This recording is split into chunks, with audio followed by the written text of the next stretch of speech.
Hello everyone, welcome back to my channel Alpha Leporis. और यार I hope सब लोग घर पे हैं, सेफ है, सुरक्षित है। तो मैं ये सोच रहा था कि मैं हर तरह की वीडियोस डाल ही रहा हूँ, तो क्यों ना एक फिटनेस वीडियो भी डाल दूँ। क्योंकि देखो, सबको पता है लॉकडाउन एक्सटेंड हो चुका है, तो सब घर पे रहेंगे और यार बैठे बैठे बस खा रहे हैं, सो रहे हैं और कुछ कर नहीं रहे हैं। तो यार बॉडी का ध्यान रखना सबसे ज्यादा इंपॉर्टेंट होता है। तो आज की जो वीडियो है उसी बारे में मैं आपको 10 ऐसी फिजिकल एक्टिविटीज बताने वाला हूँ जिससे आप सिर्फ 21 डेज में अपनी बॉडी को शेप में ला सकते हैं। तो शुरू करते हैं बिना कोई टाइम। तो गाइस, एक अच्छी एक्सरसाइज के लिए एक अच्छा वार्म अप बहुत ज्यादा इंपॉर्टेंट होता है। मतलब हमें जब अच्छा सा एक वार्म अप हो जाए, हमारी बॉडी को सिग्नल मिल जाता है कि अब कुछ फिजिकल एक्टिविटी होने वाली है। जैसे हम लोग अपने ब्रेन को सिग्नल देते हैं कुछ काम करने से पहले, वैसे ही बॉडी को भी एक सिग्नल देना पड़ता है। तो वार्म अप में जो कुछ बेसिक एक्सरसाइज है वो ये है। पहला ये है, दूसरी ये है। इससे क्या होता है, आपके शोल्डर्स और अपर बॉडी खुल जाती है। फिर थोड़ा ये, थोड़ी सी फॉरवर्ड बेंडिंग एंड देन थोड़ी बैकवर्ड बेंडिंग।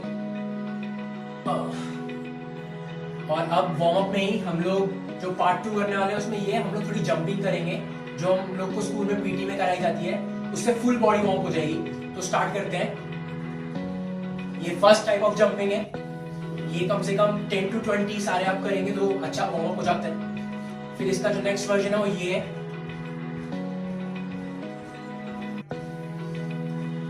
और इसका जो थर्ड वर्जन है वो ये है।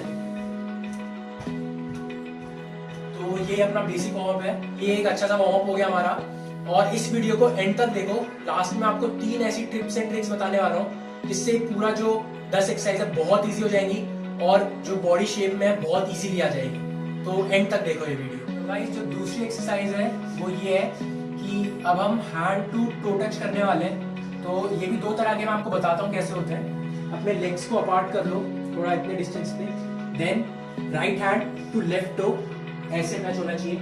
इसमें आपकी नीज बेंड नहीं होनी चाहिए। और फिर आपको अपने दूसरे हाथ को ऐसे देखना है। ये हो गया फर्स्ट, ये दूसरा। ऐसे मिनिमम 10 to 20 करोगे तो बहुत कोर पे असर पड़ेगा। देन इसी का जो दूसरा वर्जन है, इसमें 5 तरह की आ जाती है। आपने दोनों हाथों को, फिंगर्स को अपनी एडी पे टच करने का ट्राई करो ऐसे। इससे आपकी जो थाई स्ट्रेच है वो हो जाता है। देन क्रॉस कर, थोड़ा सा उठो, क्रॉस करके वापस लेग को टच करने का ट्राई करो। फिर अपने टो को टच करो, देन पीछे जाओ ये, और एक बैक बेंड ये। और मैं आपको वापस करके दिखाता हूँ। 1 2 3 4 5। तो ये हो गया हमारा दूसरा हैंड टू टच। तो अब जो थर्ड एक्सरसाइज है वो बहुत बेसिक और बहुत इंपॉर्टेंट एक्सरसाइज होती है लेग्स के लिए भी, कोर के लिए भी। वो है स्क्वाट्स। स्क्वाट्स के भी एक फुल स्क्वाट होता है और एक हाफ स्क्वाट होता है। पहले हाफ स्क्वाट करते हैं। वापस से हमें लेग्स अपार्ट करने हैं। इस बार थोड़ा ज्यादा लेग्स अपार्ट करो और एक लेग को, एक नी को बेंड करके उसके ऊपर ऐसे हाथ स्ट्रेट करके बैठने की कोशिश करो। जितना हो पाए उतना करो। वापस उठो, देन दूसरा। ऐसे दोनों पैर का मिनिमम 10 करना है, यानी टोटल 20। इससे जो है हमारे थाई और काफ पे बहुत हेल्प होती है। तो ये हो गया हाफ स्क्वाट। देन आते हैं फुल स्क्वाट में। फुल स्क्वाट करने के लिए हाथों को पीछे ले लो, थोड़ा हेल्प होता है। और पैरों को थोड़ा अपने शोल्डर डिस्टेंस पे रखो, जितने आपके शोल्डर है उतना डिस्टेंस पे। देन आपको सिटिंग पोजीशन लेनी है ऐसे। ये याद रखो, आप अपने जब बैठो तो आपका बॉडी 90 डिग्री बनाए, उससे ज्यादा या उससे कम नहीं होना चाहिए, वरना इफेक्ट उतना नहीं पड़ेगा। तो वापस मैं आपको करके दिखा देता हूँ साइडवेज में। ये शोल्डर डिस्टेंस लिया पैरों का और ऐसे ये। तो ये थी थर्ड एक्सरसाइज। तो अब जो फोर्थ है वो ये है कि अब थोड़ी स्ट्रेचिंग होनी चाहिए बॉडी की, क्योंकि हम लोग ने लेग्स पे काम कर लिया है। आगे के लिए बॉडी को थोड़ा ईज करने के लिए थोड़ा स्ट्रेच करते हैं। तो थोड़ी इजी स्ट्रेच मैं आपको बता रहा हूँ। पहले ऐसे बैठ जाओ, ये वज्रासन पोजीशन में। देन हाथ को ऐसे पीछे लो, फुल स्ट्रेच और आगे फॉरवर्ड बेंडिंग करो, सांस को थोड़ा छोड़ते छोड़ते ऐसे। ये फिर वापस हो जाओ ये। अब इसी में आपको बैकवर्ड बेंडिंग करनी है। कैसे करनी है मैं आपको दिखाता हूँ। हाथों को पीछे लो एंड अपने पेट को ऊपर उठाने की कोशिश करो ऐसे। ये हो गया। अब इसी का दूसरा वर्जन आपको दिखाता हूँ। लेग्स को एकदम आप 90 डिग्री में ऐसे बैठ जाओ, देन अपने टोज को टच करने का ट्राई करो एंड होल्ड करके रखो। सिर्फ टच करके वापस नहीं आना है, होल्ड करके रखना है ऐसे। और जो थोड़े ज्यादा लोग फ्लेक्सिबल हैं अगर, तो वो लोग अपने आगे फीट को टच कर सकते हैं ऐसे, और अपने सर को अपने नी पे ऐसे लगा सकते हैं और होल्ड करके रखना है। फिर इसी में आप बैकवर्ड बेंडिंग, हाथों को पीछे लो एंड पेट को ऊपर उठाओ ऐसे। तो ये अब स्ट्रेच हो गया। अब चलते हैं फिफ्थ एक्सरसाइज पर। गाइस अब जल्दी से फिफ्थ एक्सरसाइज में आपको बताता हूँ। जो फिफ्थ है बहुत ही बेसिक है, पुशअप्स। तो यार देखो, पुशअप बहुत तरह की होती है, wide arm, close arm, diamond, नकल। बट हम लोग बेसिक करने वाले हैं। यार मैं थोड़ा वाइड आर्म प्रेफर करता हूँ, क्योंकि उससे क्या होता है, हम लोग का चेस्ट अच्छा बिल्ड होता है एंड बॉडी एकदम वी शेप में आती है। तो अगर आपको वी शेप बॉडी चाहिए तो आप वाइड आर्म करो, और अगर आपको मसल्स थोड़े ज्यादा चाहिए तो आप क्लोज आर्म करो। और अगर आप जब इसमें प्रोफेशनल हो जाओ तो फिर आप डायमंड एंड नकल्स भी ट्राई कर सकते हो। तो मैं ज्यादातर वाइड आर्म करता हूँ, उससे दोनों ही काम हो जाते हैं। देखो अब मैं आपको करके दिखा रहा हूँ। ऐसे पहले प्लैंक, हाथों को शोल्डर डिस्टेंस पे वापस रखो, बॉडी को एक प्लैंक पोजीशन में बना लो एकदम ऐसे, और फिर सामने की तरफ देखते हुए नीचे जाओ।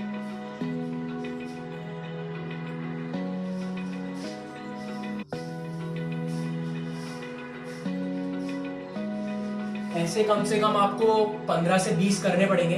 स्टार्टिंग में थोड़े कम होंगे चलेगा, पर धीरे धीरे आपको बढ़ाना पड़ेगा। इससे आपका आर्म्स, लेग्स, मतलब फुल बॉडी वर्कआउट होता है। वो अब जो 6 एक्सरसाइज है वो ऐसे है, हमें लेटना है ऐसे, और ये हम लेट गए। अब हमें पैरों को हवा में उठाना है और वहां पे होल्ड करके रखना है थोड़ी देर, 30 सेकंड 1 मिनट, जितना आप कर सको स्टार्टिंग में उतना करो। इससे कोर बहुत ज्यादा स्ट्रॉन्ग हो जाता है ऐसे।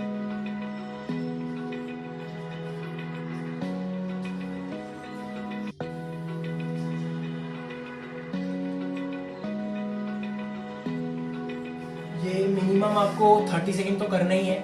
उससे ज़्यादा अगर आप कर सको तो अच्छी बात है। स्टार्टिंग में बॉडी शिवर होती है, कोई टेंशन की बात नहीं है, स्टार्टिंग में सब होता है। तो अब जो इसका ही सेकंड वर्जन है वो ये है। अब हम ऑल्टरनेट लेग्स ऊपर नीचे करेंगे बिना नीचे टच किए ऐसे। ये 1 2 3 4 5 6 7 8 9 10। ये मिनिमम आपको 40 से 50 करना है, क्योंकि ये थोड़ा इजी होता है और कोर पे इफेक्ट पड़ रहा है। तो ये मिनिमम 40 से 50 करो। स्टार्टिंग में कम होंगे, मैं बोल रहा हूँ, चलेगा। इससे आप देखो, कोर की जो स्ट्रेंथ होती है ना, वो आपकी बॉडी की असली पावर होती है।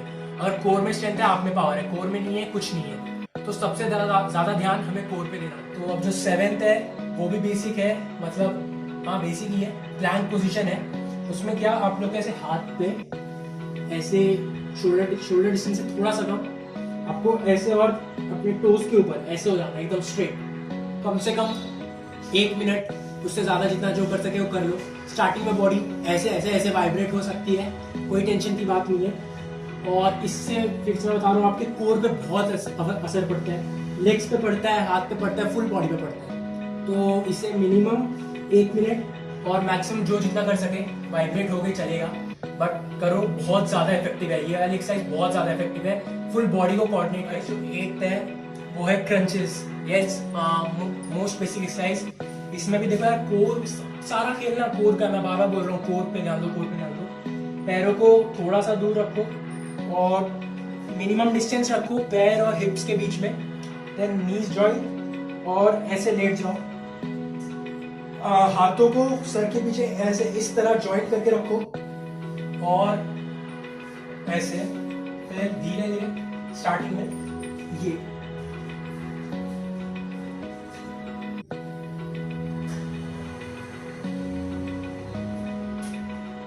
तो ये अब जो क्रंचेस है मिनिमम 25, मैक्सिमम जो जितना कर सके।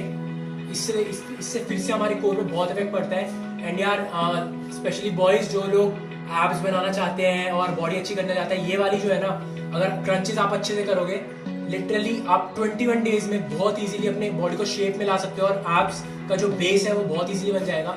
फिर आगे आप जितना करते हो वो उस पर इफेक्ट पड़ेगा आपके एब्स का। जो 9th एक्सरसाइज है वो है किसी ऐसे, देखो घर पे जिसको जो मिले, मैं बता रहा हूँ, ऑब्जर्व कर रहे हैं बस, हर चीज मिल जाती है। देखो यहाँ पे जैसे थोड़ा रोशनदान टाइप है, मैं यहाँ पे ऐसे लटक सकता हूँ। और अब इस पे हम लटक के नी टू चेस्ट करने वाले हैं।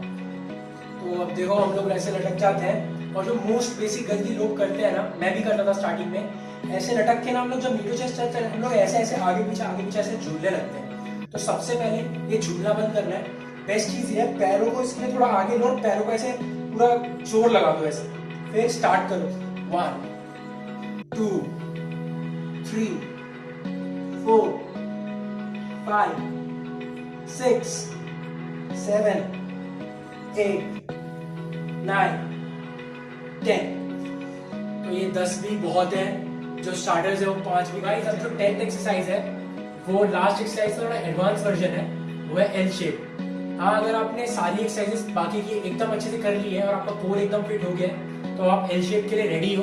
तो उसमें क्या है, वापस ऐसे आपको लटकना है एंड एल बनाना है ऐसे।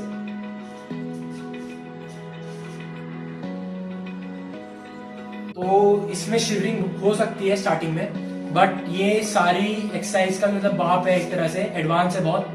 तो ये ट्राई करो। और ये थी आज की 10 एक्सरसाइज। तो गाइस देखो अब 10 एक्सरसाइज पूरी हो चुकी है। तो अब बारी आती है वो 3 टिप्स एंड ट्रिक्स की जो मैंने आपको बताया था। तो जो पहली है, ये देखो बहुत ज्यादा फायदेमंद है। ये है कि पीछे प्लेइंग बैकग्राउंड म्यूजिक। हाँ, अपने फोन में आप कोई भी गाने, बॉलीवुड के गाने लगा के ये सारी एक्सरसाइजेस इजीली कर सकते हो, क्योंकि इससे क्या होता है, एक तो आपका दिमाग थोड़ा गानों से एंजॉय होता रहता है और आपकी स्ट्रेंथ बढ़ती है और ज्यादा करने की। तो ये थी पहली टिप्स एंड ट्रिक्स। और जो दूसरा है वो ये है कि यार देखो, जो एक कहावत है हिंदी में, भूखे पेट वजन ना होए पर भूखे पेट एक्सरसाइज होए। तो पहले सुबह उठ के अपना पूरा रूटीन कर लो, टॉयलेट एंड ऑल सब जाके आओ, ब्रश करो, फिर ये करो बिना नाश्ता खाए। क्योंकि देखो खाली पेट करते ना तो सबसे ज्यादा इफेक्ट पड़ता है। खाना खा के करोगे तो इसका साइड इफेक्ट भी हो सकता है, आपको वॉमिटिंग हो सकती है। तो बेस्ट है आप खाली पेट ट्राई करो, उससे फुल बॉडी फंक्शन अच्छे से होती है। जो थर्ड है यार, ये बहुत ज्यादा इंपॉर्टेंट है, ये है 21 डेज चैलेंज। ये मैं नहीं बोल रहा हूँ, ये साइंटिस्ट ने प्रूव की हुई बात है। कोई भी चीज अगर हम 21 दिन तक लगातार करें तो वो हमारी आदत बन जाती है। तो गुड लुक्स, एब्स सब कुछ मिलेगा आपको। 21 दिन ट्राई करो, अपने आप बॉडी शेप में आ जाएगी। इसके बाद आपकी हैबिट बन जाएगी और आप खुद को रोक भी नहीं पाएंगे। आपको खुद लगे यार आज एक्सरसाइज नहीं की, कर लेता हूँ। तो जाओ करो ट्राई, और बाय बाय।